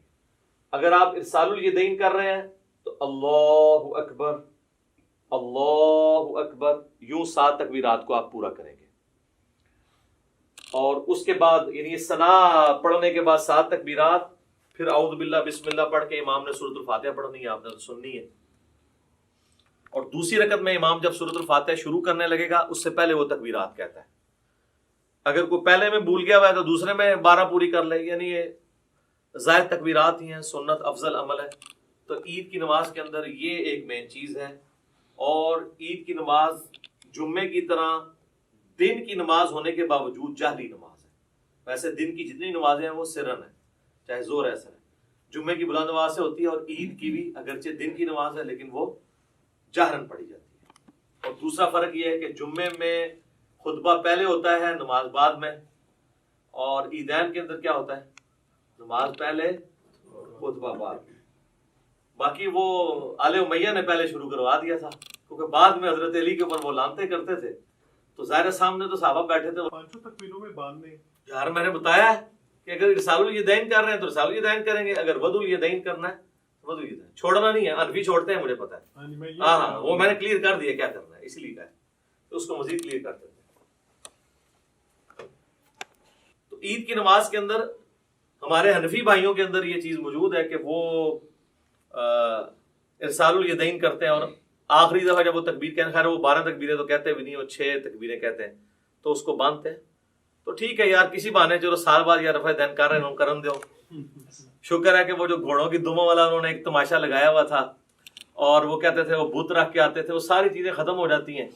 رفع الیدین نماز کا سکون برباد کرتا ہے، تو جے سال بعد وہ سکون والی نماز دی بے سکونی کرنے لگے نا، یعنی سنت کے مطابق عمل کرنے ہی لگے، تو کرنے دیں یار، باندھنا کرا دیو کدھر رفع الیدین ہونا تھا۔ عید قائم ہے تو ان کی ڈاکٹرین ختم ہے، وہ کہتے ہیں نماز کے سکون کو برباد کرتا ہے تو پھر ہر رفع الیدین کرے گا، وہ کہتے ہیں بس پہلا ٹھیک ہے، اس کے بعد جو ہے وہ برباد کرتا ہے۔ تو وہ قنوت وتر والا بھی رفع الیدین کرتے ہیں، ان کو کرنے دیں، ہم بھی کرتے ہیں، تو میں بتا رہا تھا کہ عید کی نماز کا جو پہلا خطبہ ہے انہوں نے شروع اس لیے کرایا کہ بعد میں تو یہ بھیجتے تھے لانتے، تو لوگ بھیجتے تھے ان کے اوپر لانتے، ٹھیک ہے، اور میں نے یہ بخاری مسلم سے ثابت کی ہے یہ کیا سلسلہ شروع ہوا. تو کربلا ہر جگہ آئے گی، یہ آپ نے یاد رکھنا ہے، کربلا سے آپ کی جان نہیں چھوٹنی، ٹھیک ہے. تو یہ ہو گیا جناب عیدین کا طریقہ، دونوں عید کی نمازوں کا یہی طریقہ ہے. اور نیت سب کے لیے وہی ہے، ذہن میں حاضر کرنی ہے. لوگ عید والے دن نیت یاد کرا رہے ہوتے ہیں کہ جناب یاد کر لو ہے کرنی ہے. اچھا جی، اب آ جائیں اب آخر میں نماز جنازہ کی. نماز جنازہ بھی جو ہے یہ بھی کبھی کبھار ہی پڑھنی ہوتی ہے، اس لیے اس کی بھی تکبیرات کس طریقے سے ہوں گی، نیت کیا ہے وہ لوگ یاد کروا رہے ہوتے ہیں. نیت پھر ذہن کو حاضر کرنے کا نام ہے اور آپ نے نماز پڑھی. لیکن نماز جنازہ اس لیے مختلف ہے کہ یہ عام نمازوں کی طرح نہیں ہے، نہ اس میں رکوع ہے نہ اس میں سجدہ ہے، اس لیے اس کا پروٹوکول ذرا ڈیفرنٹ ہے. پروٹوکول ڈیفرنٹ ہے تو پھر ظاہر ہے اس کے اندر جب آپ اللہ اکبر کہہ کے نماز شروع کریں گے، وضو الیدین کریں یا ارسال الیدین کریں، تو پہلی تکبیر کے بعد ثنا گوئی نہیں ہے اس کے اندر. وہ روایتیں کمزور ہیں. اعوذ باللہ من الشیطان الرجیم، بسم اللہ پڑھ کے سورۃ الفاتحہ ہے اور ساتھ کوئی ایک سورت آپ ملا لیں، یہ سنت ہے. اور دوسری تکبیر جب آپ کہیں گے اللہ اکبر کہہ کے ہاتھ باندھ لیں گے، اگر ارسال الیدین کر رہے ہیں دونوں طریقے درست ہیں، اگر باندھ رہے ہیں تو آپ پھر اس حالت میں درود شریف پڑھیں گے. پھر تیسری تکبیر اللہ اکبر کہہ کے اس میں آپ دعائے جنازہ میت کے لیے پڑھیں گے، جو ابو داؤد ترمذی ابن ماجہ میں مشہور دعا ہے، اللہم اغفر لحینا ومیتنا وشاہدنا وغائبنا وصغیرنا وکبیرنا، یہ والی دعا. اس کے علاوہ بھی صحیح مسلم شریف میں اور دعائیں ہیں، کوئی سی بھی آپ ایک دعا پڑھ لیں. نہیں یاد ہے ربنا آتنا فی الدنیا پڑھ لیں، رب اجعلنی پڑھ لیں، کوئی بھی دعائے معصورہ پڑھ لیں جب تک آپ کو وہ یاد نہیں. پھر چوتھی تکبیر کہہ کے آپ اللہ اکبر کہیں گے، یوں ہاتھ باندھ لیں گے اور پھر دائیں طرف ایک سلام پھیر. نماز جنازہ چونکہ مختلف ہے تو اس میں یہ بھی مختلف ہے کہ آپ نے صرف ایک طرف سلام پھیرنا، السلام علیکم ورحمۃ اللہ. تابعین سے دو طرف پھیرنا بھی ثابت ہے، لیکن صحابہ اور نبی علیہ السلام سے ایک طرف ثابت ہے، دو طرف والی روایتیں کمزور ہیں. اگر کوئی پھیر لیتا ہے ہم اس کے اوپر فتویٰ نہیں لگاتے. اور بعض اوقات آپ کو کسی ایسی جگہ پہ پڑھنی پڑتی ہے نا، تو میں پھر یہ کرتا ہوں کہ جب امام دو طرف پھیر رہے ہیں نا تو میں اس کے دوسرے پھیرنے کا بھی انتظار کرتا ہوں. جب وہ دوسرا پھیرتا ہے تو میں پہلے ہی پھیر کے. یہ تو کہتے ہیں وہ جناب پہلا پھیریں گے، اینج ہاتھ کھول لینے، اینج کر لینے، اور اس چکر ہی نہ پاؤ. پہلے دیکھو فاتحہ ہی نہیں پڑھ رہے جنازے کے اندر، فاتحہ کے بغیر تو نماز نہیں ہوتی. صحیح بخاری میں موجود ہے کہ عبداللہ ابن عباس نے بلند آواز سے نماز جنازہ میں فاتحہ پڑھی تاکہ بتایا جائے یہ سنت عمل ہے. نماز جنازہ بلند آواز سے بھی سنت ہے، آہستہ آواز سے بھی سنت ہے، لیکن عموماً جو سنت ہے سنن نسائی میں وہ سرن ہی ہے، آہستہ آواز سے. اس لیے آپ دیکھیں عرب جتنے ملک ہیں وہاں پہ آہستہ آواز میں نماز جنازہ پڑھی جاتی ہے، یعنی بلند آواز سے نہیں پڑھی جاتی. خیر یہ الگ سے ٹاپک ہے نماز جنازہ کا. یہ طریقہ ہے. صحیح مسلم میں ہے کہ نبی علیہ السلام نے ایک جنازے پہ 5 تکبیرات بھی پڑھی تھی. جب آپ 5 تکبیرات پڑھیں گے تو پھر پانچویں جو چوتھی تکبیر کے بعد سلام پھیرا تھا نا، تو چوتھی تکبیر کے بعد پھر آپ دعائیں مانگیں گے اور پانچویں کے بعد آپ پھر سلام پھیریں گے. شیعہ عموماً 5 ہی کرتے ہیں، سنی جو ہیں وہ 4 ہی کرتے ہیں. ویسے شیخ زبیر صاحب کے جنازے پہ بھی 5 ہوئی تھی اور مولانا سعد صاحب کے جنازے پہ انہوں نے وصیت کی ہوئی تھی، تکبیرات بھی 5 ہوئی تھی، سلام بھی ایک طرف پھیرا گیا تھا. انہوں نے وصیت کی تھی کہ ہمارا جنازہ سنت کے مطابق جس طرح حرمین میں پڑھا جا رہا ہے عرب ملکوں میں ویسے پڑھانا ہے. اس وجہ سے نہیں کہ وہاں پہ جو کچھ ہو رہا ہے وہ سنت کے مطابق ہو رہا ہے، یعنی یہ کام سنت کے مطابق. تو نماز جنازہ کا یہ طریقہ ہے. اکثر لوگ ہمارے بھائیوں کو تنگ کرتے ہیں اور نماز جنازہ ریکارڈ کریں، سر کی ریکارڈ کریں، یہ ٹوٹل طریقہ ہے، نہ رکوع ہے نہ سجدہ ہے. اور پریکٹیکلی یعنی وہ جنازہ پڑھ کے بتانا ضروری نہیں ہے، بس پوسچر بتا دیا آپ خود کر لیں. اور بچپن سے ہم لوگ پڑھتے آ رہے ہیں. فرق اس میں یہی ہے کہ سورۃ الفاتحہ سورت ہے، دوسری میں درود شریف نماز والا، تیسری میں دعا ہے. بہتر ہے جنازہ والی دعا پڑھیں اور چوتھی میں آپ نے سلام پھیر دینا، یا چوتھی کے بعد بھی دعا ہے، پانچویں کے بعد سلام پھیر دیں. تو یہ ہے. اس کے بعد میت کے لیے دعا ہے قبر پہ جا کے، وہاں پہ نہیں ہے اجتماعی دعا ثابت. دیوبندی نہیں کرتے، بریلوی کرتے ہیں، اور وہ کہتے ہیں یہ بریلوی غلط کر رہے ہیں، ثابت نہیں ہے. تو دیوبندیوں سے پوچھا جو آپ فرض نماز کے بعد اجتماعی دعا کرتے ہیں یہ بھی تو ثابت نہیں ہے، تو وہاں پھر ان کے پاس کوئی جواب نہیں ہوتا. تو دونوں ہی اپنے اپنے حصے کا غلط کام کر رہے ہیں. سنت یہی ہے کہ آپ نے سنت اذکار کرنے ہیں فرض نماز کے بعد. اور میت کے لیے ابو داؤد میں الفاظ ہیں کہ جب دفنا چکو تو اس کے لیے وہاں مغفرت کی، قبر میں سوالوں کی استقامت کے لیے دعا کرو. اور صحیح مسلم میں ڈیٹیل حدیث موجود ہے، عمر بن عاص نے تو وصیت کی تھی اتنی دیر بیٹھنا ہے میری قبر کے پاس جتنی دیر اونٹ کو نہر کر کے اس کا گوشت تقسیم کیا جاتا ہے، ایٹ لیسٹ 2 گھنٹے، کم از کم 2-2.5 گھنٹے. تو یہ سنت طریقہ ہے. یہ سارا ہو گیا جی. کوئی چیز اس میں نماز جنازہ میں، نماز وطر کے اندر، نماز عیدین میں یا عام نماز کے اندر کوئی چیز رہ گئی ہو؟ جنازے میں کوئی کسی بندے کی تکبیرات چھوٹ جائے، ہاں اس میں یہ ہے کہ جس طرح عام نماز میں تو ہمیں پتہ نا کہ اگر کوئی رکعت چھوٹ جائے تو وہ رکعت پوری کرنی ہوتی ہے، تو اس میں بھی اگر آپ کی تکبیرات چھوٹ گئی ہوئی ہیں نا تو آپ نے تکبیرات جو ہیں وہ پوری کرنی ہے. اب چونکہ اگر سرن ہو رہا ہے پھر تو آپ کو پتہ ہی نہیں کون سی تکبیر چل رہی ہے، تو آپ اپنی ترتیب سے ہی کریں. آپ یہی سمجھیں وہ آپ کی پہلی ہے، آپ سورۃ الفاتحہ پڑھ لیں، اور اگر جہرن ہو رہی ہے تو آپ اسی کو فالو کریں، اور جو رہ گئی ہے امام کے سلام پھیرنے کے بعد آپ اس کو مکمل کریں ان تکبیرات کو. اور یہاں پہ میں آپ کو ضمن بتا دوں، جو ائمہ حضرات ہیں نا ان کی ذمہ داری ہے کہ وہ تکبیرات زیادہ لمبی نہ کہا کریں، کیونکہ پیچھے مقتدی پہلے ہی اللہ اکبر کہہ دیتے ہیں، اور اگر تکبیر تحریمہ والا اللہ اکبر مقتدی نے امام سے پہلے کہہ لیا اس کی نماز سٹارٹ ہی نہیں ہوگی، کیونکہ امام سے آگے نکل گیا نا. درمیان والی جو انتقال والی تکبیرات ہیں وہ تو آگے پیچھے ہو سکتی ہیں اس میں، لیکن پہلی تکبیر اگر امام سے پہلی، اب کئی امام جنازے میں، عیدین میں، عام نمازوں میں تو نہیں، زیادہ جنازے میں ہوتا ہے، وہ کرتے ہیں اللہ اکبر. اب نیچے جو بیچارہ شروع کرتا ہے، عیدین میں بھی دیکھا ہے لوگ شروع کرتے ہیں تو وہ اکبر ختم نہیں ہوتا، وہ پہلے ہاتھ باندھ دیتے ہیں یا ہاتھ چھوڑ دیتے ہیں. تو میں تو انتظار کرتا ہوں جب وہ اکبر کے رع پہ پہنچتا ہے نا نماز عید میں یا نماز جنازہ میں، تو پھر میں اللہ اکبر سے پڑھوں. تو یہ آپ ٹرین کریں تو بہتر یہ کہ آپ مختصر اس کو کریں، اتنا لمبا نہ کریں کہ پیچھے لوگوں کے سانس ٹوٹ جائیں، یا ان کو ایجوکیٹ کریں. اتنا لمبا کرنے کی ضرورت کیا ہے؟ یہ تو ضرورت تھی اس وقت جب سپیکر نہیں تھے تو پیچھے تک آواز پہنچانے کے لیے کہ چلو آ ہی جائے کسی کو آواز. تو اب تو ضرورت نہیں ہے. اللہ اکبر سپیکر میں اتنے ماشاءاللہ موجود ہے. اور کوئی چیز اس حوالے سے جو اس کے پوسچرز طریقے کے اعتبار سے آ رہی ہو؟ جی سنت ہے. جنازے میں بھی ہر تکبیر کے اوپر رفع الیدین کرنا، یہ بھی سنت ہے. نماز عیدین میں بھی ہر تکبیر کے اوپر رفع الیدین کرنا سنت ہے. ابو داؤد میں واضح حدیث ہے، مسند احمد میں موجود ہے. عبداللہ بن عمر کہتے ہیں کہ قیام کی حالت میں نبی علیہ السلام جب بھی تکبیر کہتے تھے تو اپنے ہاتھوں کو بلند کرتے تھے. تو یہ جنرل ہے، ٹھیک ہے. شیخ البانی کا یہ موقف ہے کہ جنازے میں عیدین میں چھوڑ بھی سکتے ہیں، اور یہاں پہ بھی جو البانی صاحب کے فالوور ہیں وہ عید کے خطبے میں کہہ رہے ہوتے ہیں چھوڑ بھی دیتے ہوں. میں خدا دا ناج حنفی سال بعد کرنے لگے جو وہ بھی چھڑان لگے ہو. کیوں اس طرح کی باتیں بتاتے ہیں جو سند سے ثابت ہی نہیں ہے؟ یہ بالکل غلط ہے. رفع الیدین تو المعجم الکبیر طبرانی پہ ہے کہ رفع الیدین کرنے پہ ہر انگلی کے عوض آپ کو 10 نیکیاں ملتی ہیں. تو اسی لیے تو ہم قنوت وتر سے پہلے بھی رفع الیدین کرتے ہیں تاکہ ہم یہ نیکیاں ضائع نہ کریں، ٹھیک ہے. تو یہ آپ 10 انگلی ہیں تو 10 ضرب 10 کر لیں. تو رفع الیدین کریں جی، وتر میں بھی کریں، عام حالت میں بھی کریں، جتنا آپ کر سکتے ہیں کریں. اب تو اللہ کا فضل ہے کہ رفع الیدین کی ایکسیپٹنس آ گئی ہے. کوئی مسجد ایسی نہیں ہے جہاں پہ آپ کو آمین اونچی کہنے والے رفع الیدین والے نہ ملیں. انقلاب تو آیا ہے نا جی، صدا تو جھوم رہی ہے ہر طرف سے کہ نہ میں وہابی نہ میں بابی، میں ہوں مسلم، علمی کتاب. اللہ کا شکر ہے لوگ کتابوں کے ساتھ جڑ گئے. چلیں جی، یہ سارا میں نے اس لیے بیان کیا تاکہ آپ کو ایک بلو پرنٹ اس حوالے سے کلیئر ہو جائے. اور اس میں اب میں پریکٹیکلی نماز پڑھ کے آپ کو بتاؤں گا تاکہ یہ پتہ بھی چلے کہ پڑھنا کس بیچ میں کیا کچھ پڑھنا ہے.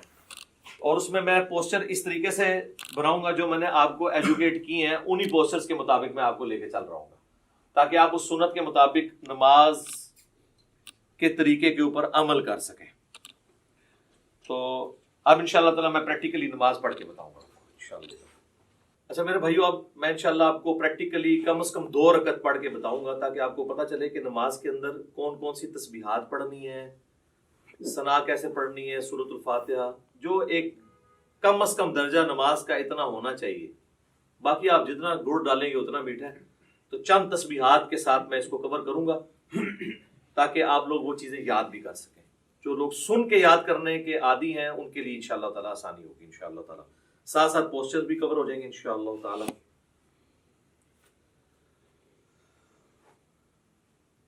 اللہ اکبر.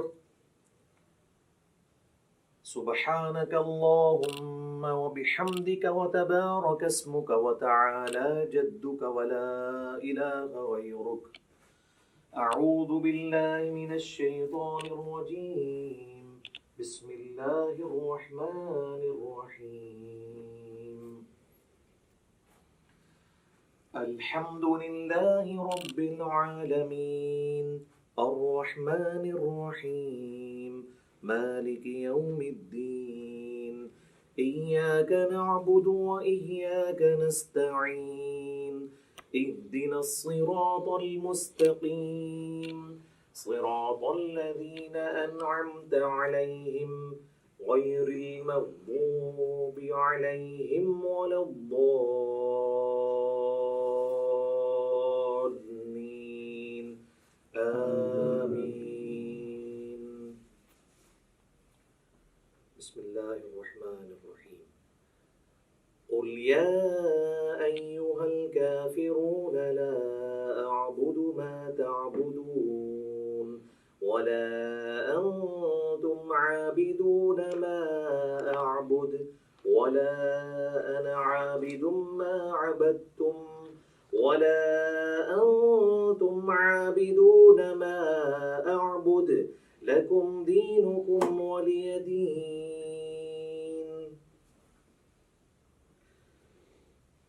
الله أكبر سبحان ربي العظيم سبحان ربي العظيم سبحان ربي العظيم سبحانك اللهم ربنا وبحمدك اللهم اغفر لي سبوح قدوس رب الملائكة والروح سمع الله لمن حمده اللهم ربنا ولك الحمد حمدا كثيرا طيبا مباركا فيه الله أكبر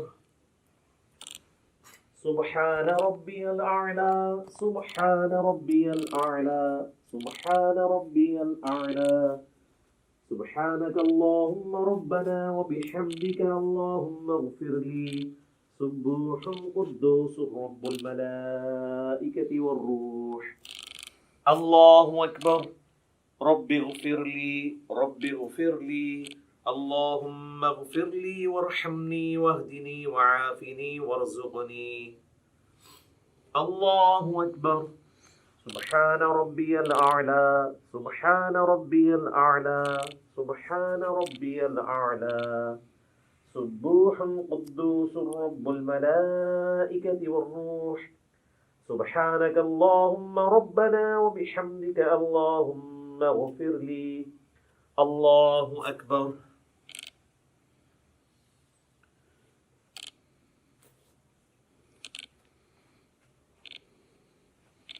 بسم الله الرحمن الرحيم الحمد لله رب العالمين الرحمن الرحيم مالك يوم الدين إياك نعبد وإياك نستعين اهدنا الصراط المستقيم صراط الذين أنعمت عليهم غير المغضوب عليهم ولا الضالين آمين بسم الله الرحمن الرحيم قل هو الله أحد الله الصمد لم يلد ولم يولد ولم يكن له كفوا أحد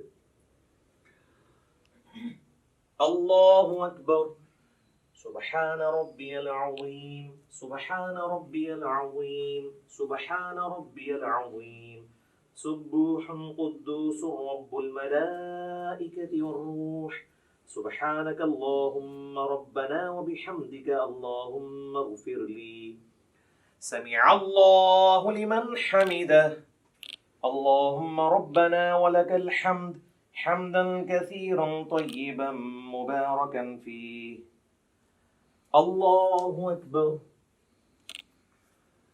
سبحان ربي الأعلى سبحان ربي الأعلى سبحان ربي الأعلى سبوح قدوس رب الملائكة والروح سبحانك اللهم ربنا وبحمدك اللهم اغفر لي الله أكبر رب اغفر لي اللهم اغفر لي وارحمني واهدني وعافني وارزقني.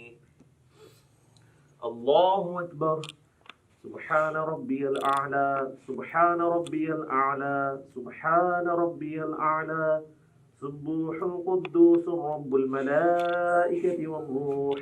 سبحانك اللهم ربنا وبحمدك اللهم اغفر لي. الله أكبر. التحيات لله والصلوات والطيبات. السلام عليك أيها النبي ورحمة الله وبركاته. السلام علينا وعلى عباد الله الصالحين. أشهد أن لا إله إلا الله وأشهد أن محمدا عبده ورسوله. اللهم صل على محمد وعلى آل محمد كما صليت على إبراهيم وعلى آل إبراهيم إنك حميد مجيد. اللهم بارك على محمد وعلى آل محمد كما باركت على إبراهيم وعلى آل إبراهيم إنك حميد مجيد. اللهم إني أعوذ بك من عذاب جهنم ومن عذاب القبر ومن فتنة المحيا والممات ومن شر فتنة المسيح الدجال. اللهم ربنا آتنا في الدنيا حسنة وفي الآخرة حسنة وقنا عذاب النار. السلام علیکم ورحمۃ اللہ.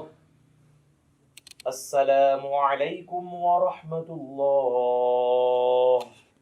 اللہ اکبر. السلام علیکم تبارک یا ذی الجلال والاکرام. اچھا، آپ لوگوں نے گھبرانا نہیں ہے. میں نے نماز کو اس کے اعلیٰ ترین درجے پہ پڑھا ہے. اگر آپ اس کو لوز درجے پہ پڑھنا چاہتے ہیں تو سبحان ربی العظیم 3 دفعہ کافی ہے، سبحان ربی الاعلیٰ 3 دفعہ کافی ہے، اور 2 سجدوں کے درمیان رب اغفر لی یہ پڑھ لینا کافی ہے. باقی تشہد میں آپ نے نظر اپنی انگلی پہ رکھنی ہے. ابو داؤد میں حدیث ہے نبی علیہ السلام انگلی کی طرف دیکھتے رہتے تھے. اس طریقے سے سلام پھیرتے وقت یہاں پہ یہ یعنی اس میں آپ نے اس ریجن سے باہر نہیں جانا. باقی سنن نسائی کے اندر حدیث موجود ہے کہ نبی علیہ السلام ضرورت کے تحت بغیر گردن ہلائے ہوئے آگے یعنی دائیں بائیں بھی دیکھ لیا کرتے تھے. بعض کا ضرورت ایسی پڑ جاتی ہے، نماز کا ٹائم کتنا رہ گیا جماعت کھڑے ہونے میں، تو اس کے لیے نماز میں اگر کسی نے یوں گھڑی دیکھ لی تو بالکل جائز ہے، اس میں کوئی مسئلہ نہیں ہے. یہ کوئی ایسی چیز نہیں جو نماز کو توڑ دے.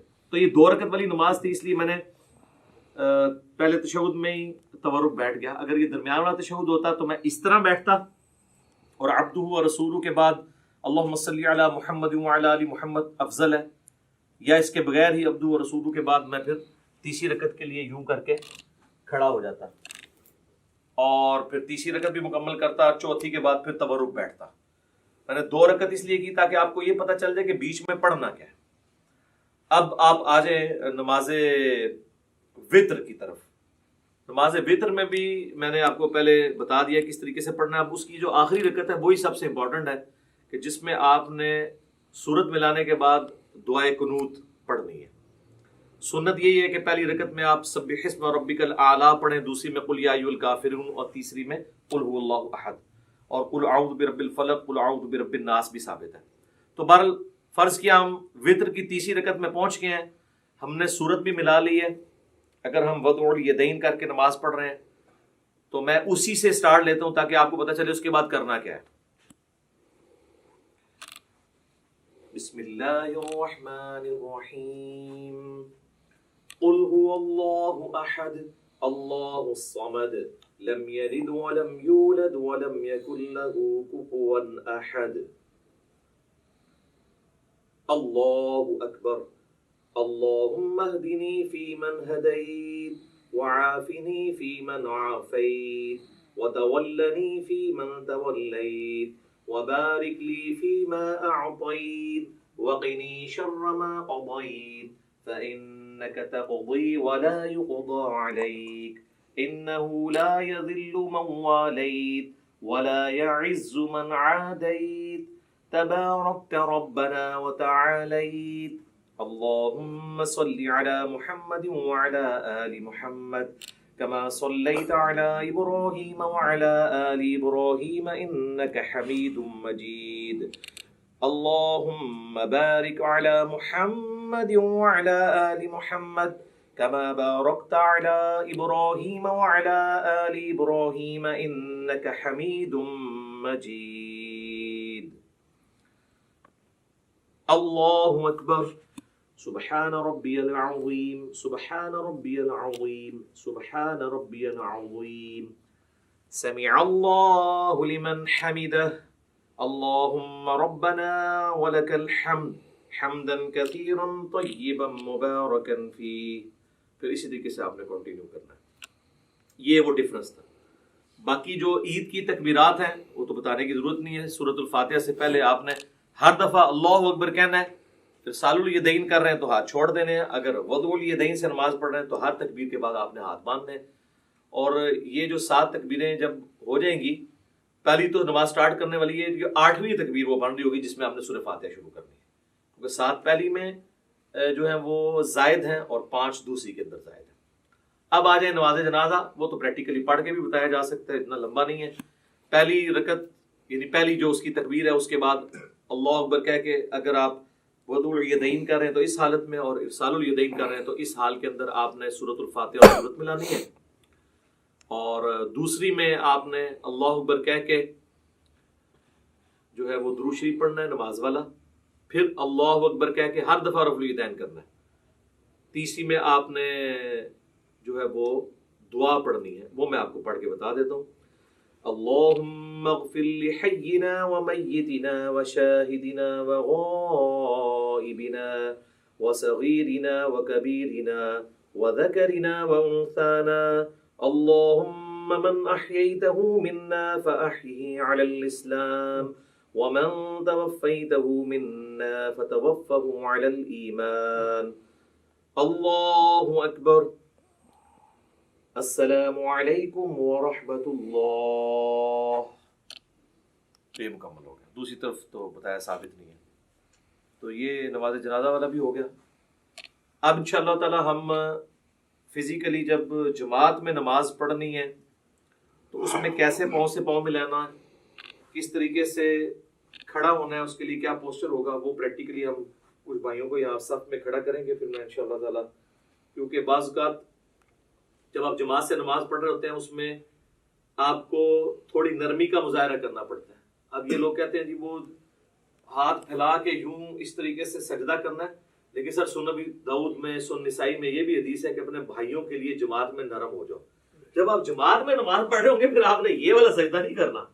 ویسے آپ بے شک یہ بھی کر لیں، کوئی مسئلہ نہیں ہے، ٹھیک ہے، لیکن جب آپ جماعت میں ہوں گے تو آپ کوشش کریں گے کہ تھوڑے سمٹیں. اور اب اس میں اگر آپ کا یہ حصہ یہاں اپنے ساتھ لگ جاتا ہے کوئی مسئلہ نہیں. ایک چیز ہے جس کی مانت ہے کہ جو کونی ہے وہ زمین پہ نہ لگے، کتے کی طرح بچھانی نہیں ہے. اس کے علاوہ اگر کسی کا یوں مل جاتا ہے یا یہاں سے یہ بھی مل جاتا ہے تو کوئی اس میں مسئلہ نہیں ہے. حتیٰ کہ صحیح بخاری میں آتا ہے کہ جب مسجد میں رش ہوتا تھا صحابہ کرام کہتے ہیں ہم ایک دوسرے کی پیٹھوں کے اوپر سجدے کر رہے ہوتے تھے، اور اگر زمین گرم ہوتی تھی تو اپنی پگڑی کا پیچ جو ہے وہ آگے کر لیتے تھے تاکہ ماتھا نہ جلے. تو وہ اتنا کوئی ایشو نہیں ہے. ایون بخاری مسلم میں آتا ہے کہ نبی علیہ السلام نے قیام جو ہے اور رکوع جو ہے وہ ممبر کے اوپر کیا ہے، اور سجدے کے لیے ممبر کی سیڑھیاں اتر کے تو نماز پڑھی ہے. یہ فرض نماز کی بتا رہا ہوں، چونکہ ہمارے معاشرے میں ساری چیزیں معیوب سمجھی جاتی ہیں. تعلیم دینے کے لیے نہیں، فزیکلی آپ نے اس طرح نماز پڑھی ہے تو کوئی اتنا ایشو نہیں ہوتا. چھوٹی چھوٹی چیزوں کو مذاق بنایا ہوتا ہے. اس میں ہی ہم آپ کو یہ بھی بتا دیتے ہیں جماعت کی نماز کو پریکٹیکلی کرنے سے پہلے کہ اگر آپ 2 بندوں کی جماعت کروا رہے ہیں نا تو یہ آپ بالکل ساتھ کھڑا کریں گے. یہ جو کہتے ہیں نا جی امام جو ہے اس طرح کھڑا ہو، نہیں، وہ تو واضح صحیح بخاری موجود ہے. حضرت عبداللہ ابن پنجے قبلہ رخ ہونے چاہیے. یہ ایڑیاں ملانے کے چکر میں اور یوں کرنے کے چکر میں یہ پنجے ڈسٹرب کرتے ہیں، یہ بالکل غلط ہے. پاؤں ملانے کا حکم ہے، ایڑی سیدھ میں کرنی ہے. ایڑی کبھی بھی اس طریقے سے نہیں مل سکتی ہے کیونکہ پنجے چوڑے ہوتے ہیں، پنجے ہی ملیں گے اور آپ قبلہ رخ سے تو نہیں آپ کمپرومائز کر سکتے. تو اس طرح بالکل برابر رکھنا ہے. نشانی یہ ہے کہ جو لیفٹ پہ کھڑا ہوگا وہ امام ہوگا. صحیح بخاری میں عبداللہ ابن عباس کہتے ہیں کہ میں نبی علیہ السلام تہجد کی نماز پڑھ رہے تھے تو میں آپ کے لیفٹ پہ آ کے کھڑا ہو گیا تو آپ نے مجھے کان سے پکڑ کے یوں یہاں لا کے کھڑا کیا تو نماز بھی نہیں ٹوٹی. یہ کہتے ہیں انگوٹھا ہل جائے نماز ٹوٹ جاتی ہے. تو دائیں طرف کھڑا کیا, اس میں یہ کئی الفاظ نہیں ہے کہ مجھے دائیں طرف تھوڑا سا پیچھے کھڑا کیا, بالکل صاف. یہ ملیں گے. اب آپ دیکھیں اللہ اکبر کیا کہ جب ہم, آپ بھی کریں اللہ اکبر, یہ ہاتھ باندھ رہے ہیں نا, اب انہوں نے بھی اپنے جسم کے مطابق کھولا ہوا ہے, میں نے بھی اپنے جسم کے مطابق. تو آپ دیکھ رہے ہیں کہ ہمارا شولڈر بھی جو ہے نا, یہ شولڈر سینٹر سے آگے کور کریں, شولڈر بھی مل رہے ہیں. اگر میں ذرا سا پاؤں زیادہ کھول دوں گا تو ہمارے شولڈر نہیں ملیں گے. آپ یہ دیکھیں میں آپ کو پریکٹیکلی کر کے بتاتا ہوں. یہ میں نے پاؤں کھولے نا تو اب یہ شولڈر دور ہو جائیں گے. پاؤں ملے ہوئے ہیں, پاؤں پہ زور ہوتا ہے شولڈر نہیں, اور بعض کا ایسا زور ہوتا ہے کہ اگلے کے پاؤں درد کرنا شروع کر دیتے ہیں. تو آپ نے درمیان میں یوں رکھنا ہے اسے. اس طریقے سے اللہ اکبر کہہ کے رکوع میں جائیں گے تو یہ ساتھ ہی رہنا ہے اس طرح, ٹھیک ہے جی. اور اب مسئلہ آئے گا جب ہم نے تورک بیٹھنا ہوگا. تو اب آپ دیکھیں جب ہم سمیع اللہ لمن حمدہ ربنا ولک الحمد کہہ کے ہم جاتے ہیں سجدے کے بعد, جب ہم تورک بیٹھنے لگیں گے نا, اگر ہم نے اتنا کھولا ہوا ہے نا, اگر میں تورک نہیں بیٹھوں گا یہ تورک کبھی بھی نہیں بیٹھ سکتے, کیونکہ یہ میرے اوپر ہی آگے گر جائیں گے, کیونکہ ایک اینگل پہ شفٹ ہوتے ہیں. تو آپ دیکھیں میں آپ تورک بیٹھنے لگوں یہ بھی بیٹھیں گے, یہ دیکھیں خود بخود اینگل سیٹ ہو گئے. اگر آپ ذرا دوسری طرح بیٹھیں, میں ایسے ہی بیٹھا رہوں اور اب آپ تورک بیٹھیں تو یہ میرے اوپر ہی آگے گریں گے. میں نے اب کیا نماز پڑھنی ہے؟ ایک بندہ بھی تورک چھوڑ دے. اچھا کئی لوگ وہ جماعت سے لیٹ ملتے ہیں, وہ کہتے ہیں ہماری تو درمیان والی رکعت ہے, ہم نے تورک کیوں بیٹھنا ہے؟ بھئی جب آپ امام کے پیچھے ہیں نا تو اب آپ اس جماعت کو فالو کریں. پھر یہ بھی پوچھ رہے ہوتے ہیں جی امام کی تیسری ہے ہماری دوسری, ہم رفع دین کریں یا نہ کریں؟ بھئی امام کر رہے تو آپ کریں گے, اس لیے کہ آپ اپنی پہلی رکعت میں تشہد بیٹھتے ہیں کیا؟ نہیں. لیکن جب امام کے ساتھ آپ دوسری میں آ کے بیٹھتے ہیں تو آپ کی وہ پہلی ہوتی ہے, لیکن آپ امام کی وجہ سے تشہد بیٹھ جاتے ہیں. تو باقی چیزیں بھی امام کے مطابق فالو کریں, یہ بہتر طریقہ ہے. تو یہ تورک میں یہ چیز ضروری تھی. ایک بندہ بھی ڈنڈی مارے گا تورک, اور اگر کسی نے آپ کے ساتھ والے ڈنڈی مار دی ہے تو اب بہتر یہ ہے کہ آپ اس پہ گرنے کی بجائے نا آپ بھی پھر اسی طریقے سے ہی بیٹھتے ہیں. بھئی کئی لوگ پوچھ بھی رہے ہوتے ہیں کہ جی ہم موٹے ہیں تورک نہیں بیٹھ سکتے, نماز ہو جائے گی میرے بھائی اگر کسی کے لیے. میں نے تو بڑے بڑے موٹے لوگوں کو بھی دیکھا ہے, بل وہ پھر تورک تو ایسا بیٹھتے ہیں, دو بندے نا تورک ملتے نے ہو نال تسی بیٹھ جاؤ تو ان کو بالکل لحاظ نہیں ہوتا کہ ادھر والے کا کیا بن رہا ہے ادھر والے کا کیا بن رہا ہے. تو بہت موٹا بندہ ہے, موٹاپا ویسے پسند بھی نہیں ہے نا, اسی لیے پسند نہیں ہے. تو وہ یہ تورک, آپ جب تک آپ تورک آسانی سے بیٹھ رہے ہیں تو آپ سمجھ لیں آپ سمارٹ ہیں. یہ آپ کا چیک پوائنٹ ہے. جیسا میں کہتا ہوں نماز کی 3 بریکیں ہیں. ایک رفع الیدین, رفع الیدین نہ ہو تو دڑا دڑ آپ پڑھیں گے. دوسرا جلسہ استراحت, کہ آپ نے دوسری رکعت میں اٹھنے کے لیے دوسرے سجدے کے بعد بیٹھ کے اٹھنا ہے. اور تیسرا آپ جو سجدے میں جانے سے پہلے ہاتھ لگاتے ہیں. جو لوگ ہاتھ نہیں لگاتے ڈائریکٹ جاتے ہیں وہ تو بڑی تیزی سے پڑھ رہے ہوتے ہیں. یہ دیکھیں نا آپ جس نے ہاتھ لگانا ہے اس نے تو پہلے ایسے کرنا ہے. یہ 3 بریکیں نماز کی اللہ نے رکھی ہیں جس کی وجہ سے نماز کی سپیڈ کنٹرول رہتی ہے. اب انشاءاللہ تعالی ہم چند بھائیوں کو یہاں پہ صف میں کھڑا کریں گے اور چیک کریں گے کہ صف میں کتنا پاؤں کھولیں. زیادہ کھول دیں گے تو پاؤں تو ملیں گے, شولڈر نہیں ملیں گے. اور بعض ایسے ہوتے ہیں ایک پاؤں تو انہوں نے ایسے ملایا ہوتا ہے, دوسرا اتنی دور ہوتا ہے کہ سامنے والا بندہ پاؤں جوڑتے جوڑتے ایسے ہو جاتا ہے بیچارہ, اور لت درد کرنی شروع کر دیتی ہے. تو میرا خیال ہے کچھ لوگ اب جو ہے نا ادھر سے کھڑے ہونا جی, ادھر سامنے آ کے باری باری سب کو کروا لیتے ہیں نا جی. اچھا میرے بھائیو, اب انشاءاللہ تعالیٰ آپ کو پریکٹیکلی بتائیں گے کہ صف میں جب زیادہ نمازی کھڑے ہوں گے تو کس طریقے سے انہوں نے نماز پڑھنی ہے. 2 ہوں گے تو ساتھ کھڑا کرنا ہے, اور 2 سے زیادہ ہوں گے تو امام آگے ہوگا, پیچھے ہوں گے باقی. البتہ اگر میاں بیوی جماعت کروا رہے ہیں تو وہ ساتھ اپنی بیوی کو نہیں کھڑا کرے گا, بیوی ایگزیکٹ اس کے پیچھے کھڑی ہوگی. اور ترتیب یہ ہے کہ سب سے آگے جو ہے وہ مردوں کی صف ہوتی ہے, اس کے پیچھے بچوں اور غلاموں کی, اور اینڈ پہ عورتوں کی صف ہوتی ہے. تو اب یہ ہم نے صف کے اندر 1 2 3 4 5 6 7 8 9 بھائیوں کو کھڑا کیا ہے. 8 اللہ وطر ہے, وطر کو پسند کرتا ہے. آپ دیکھیں جی انہوں نے اپنے جو ہے وہ پاؤں اتنے کھولے ہوئے جتنے ان کے جسم ہے, اس سے زیادہ نہیں کھولے, ورنہ پھر ان کے کندھے نہیں ملیں گے. آپ دیکھیں ان کے پاؤں بھی ملے ہوئے ہیں اور ان کے کندھے بھی ملے ہوئے ہیں. ہاں جی پیچھے کر کے ذرا کندھے ان کے ذرا کور دکھائیں, دور سے ہی دکھا دیں. آپ ادھر ہی دیکھیں کندھے ان سب کے ملے ہوئے ہیں.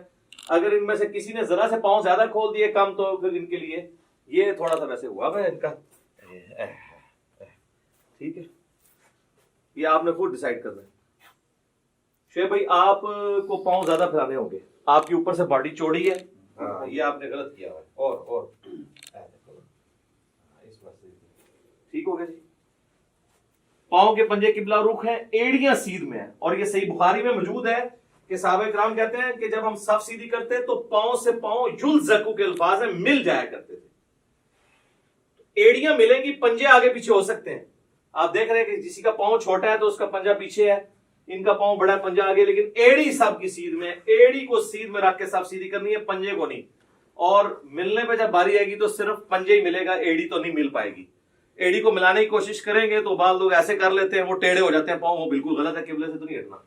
ٹھیک ہے جی، یہ آپ نے مٹھی نہیں بنانی، نارمل رکھنا، ہاں ایسے نارمل. اب آپ سارے آئیں جی اس پوزیشن میں کہ آپ رفع الیدین کرنے لگے، اپنے ہاتھوں کو اس طرح بلند کریں جس طرح میں نے بتایا تھا. ہاں جی، ابھی دیکھیں جی کتنے لوگوں کی غلطیاں نکلیں گی جی کہ ان کے ہاتھ کہاں پہ. یہ دیکھیں نا، یہ آپ کا ہاتھ یوں ہوگا نا تو تب یہ دونوں ہاتھ برابر ہوں گے. جس نے پریکٹس نہیں کی ہوئی نا، ادھر بیٹھ کے یہ دیکھیں، یہ میرے سے بھی ہو جاتا تھا، یہ آپ کا ہاتھ اوپر ہے، اب آپ کا ہاتھ برابر ہے. ٹھیک ہے، ٹھیک ہے جی. اور ہاتھوں کو نارمل رکھنا ہے، اینڈ کرو. اس کا بڑا آسان طریقہ پتہ کیا ہے؟ یہ دیکھیں جی، آپ نے پریکٹس کرنی ہے نا تو آپ یوں ہاتھ رکھیں اور اس کے بعد ہاتھ کو یہ پیچھے لے کے، تو پھر آپ سیدھا یعنی دیوار کے ساتھ پریکٹس کریں گے تو آپ کی پریکٹس بنے گی. ٹھیک ہوگا جی، ٹھیک ہوگا. اللہ اکبر. اب ہاتھ باندھ لیں. ہم وضع الیدین والی پہلے مثال سامنے رکھتے ہیں، اور ہاتھ جو ہیں وہ ٹھیک ہے. ویسے بعض لوگوں کی انگلیاں یہاں سے لٹکی ہوئی ہیں، بعض کی نہیں ہے. ٹھیک ہے، اس میں کوئی نہیں، جہاں آپ کو آسانی ہے وہ آپ کریں، کوئی مسئلہ نہیں ہے، یہ کوئی اتنا مسئلہ نہیں ہے. اور یہ آپ کا کیسے ہو گیا جی؟ ایسے اس کو اگر آپ یوں کر لیں تھوڑا سا تو آپ کو آسانی ہوگی. یہ ٹھیک ہو گیا جی، بالکل ٹھیک ہے، جہاں آپ کو آسانی ہو. زبردست، ماشاء اللہ تعالیٰ. اور اگر آپ دوبارہ سے آپ تکبیر کیا کہ ارسال الیدین کریں تو کیسے کریں گے؟ آپ اللہ اکبر کہیں، اللہ اکبر. ارسال الیدین کریں گے تو نارمل ہاتھ یوں چھوڑیں گے آپ، جہاں پہ آپ کو آسانی سے جہاں پہ چھوڑتے ہیں. اگر آپ نے یوں کر کے نماز پڑھنی ہے. ٹھیک ہے جزاک اللہ. اچھا، یہ آگے کیوں ہے آپ کے ہاتھ سائڈ پہ کیوں نہیں ہے؟ ایک دوسرے کے ہے، دیکھو نا. چلے جہاں پہ آسانی سے آ جائے. ٹھیک ہے جی. اب آپ نے اللہ اکبر کہہ کے رکوع میں جانا ہے، رفع الیدین کریں اور رکوع میں جائیں سارے. اللہ اکبر. ہاں جی، اب رکوع میں پتہ چلے گا جی کس کس کا ٹھیک ہے. ماشاء اللہ جی، ساروں کے ٹھیک ہے، زبردست. ادھر سے شروع کریں تو پتہ چل جائے گا. یہ آپ شیشے میں پریکٹس کی ہوگی تو ٹھیک ہوگا. تھوڑا سا پیٹ جو ہے نا یہ ایسے بس ٹھیک ہے، آلموسٹ ٹھیک ہے. اور انگلیاں پھیلی ہوئی، گھٹنے کو مضبوطی سے پکڑنا ہے. اور نہ میر صاحب یہ آپ یہ سیدھی کریں، ایسے کونی بالکل سیدھی ہونی چاہیے، تو تب یہ آپ کی گردن سے آئی، یہ آپ بالکل ٹھیک ہو گیا. یہ بالکل تنی بھی ہو کمان کی طرح، جس طرح ابو داؤد میں آتا ہے کہ کباغ کی ڈوری جس طرح تنی آتی تھی، بالکل سیدھی. ٹھیک ہے جی. آپ کو یہ پرابلم ہے جی اس طرح کرنے میں، گھٹنے کو پکڑنے میں، ایسے ایسے یہ ایسے کر کے پکڑیں گے، یوں کر کے. ٹھیک ہے جی. سمیع اللہ لمن حمدہ. ٹھیک ہے، اللہم ربنا ولک الحمد. ٹھیک ہو گیا. اور اس کے بعد اب آپ اللہ اکبر کہتے ہوئے، میں نے اللہ اکبر کہنا تو آپ نے سجدے کی طرف جانا ہے، پہلے ہاتھ لگاتے ہوئے. جی اللہ اکبر. ٹھیک ہو گئی. اچھا، ابو داؤد میں ایک حدیث ہے کہ نبی علیہ السلام کی جو ہاتھ ہے نا، ہتھیلیاں، وہ کانوں کی سیدھ میں بھی چلی جاتی تھی. یعنی آپ اس کو کندھے سے آگے بھی لے کے جا سکتے ہیں. بعض لوگ کہتے ہیں جی ماتھے سے آگے نہیں انگلیاں جانی چاہیے، کوئی مسئلہ نہیں، جا سکتی ہیں.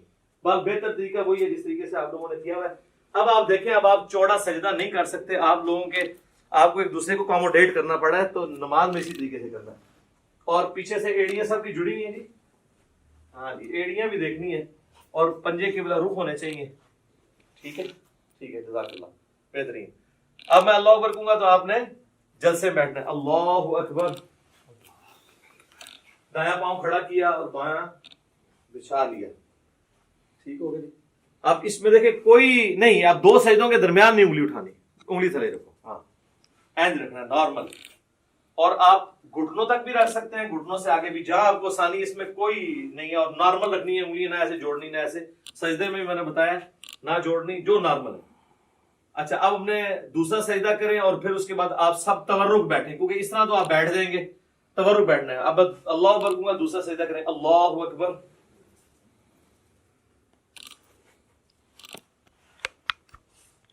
اب آپ کو اللہ اکبر پہ تورک سب کو بیٹھنا ہے. اللہ اکبر. دیکھ لیجیے ہم نے پریکٹیکلی کر کے بتایا. وہ لوگ کہتے ہیں نہیں جماعت میں تو تورک بیٹھے ہی نہیں جاتا. کیوں نہیں بیٹھا جاتا؟ ایک بندہ جب ڈنڈی مارتا ہے تو تورک رہ جاتا ہے. نہیں ساروں بیٹھے ہوئے ہیں نا, دیکھیں نا سارے تورک بیٹھ کے بتا رہے ہیں.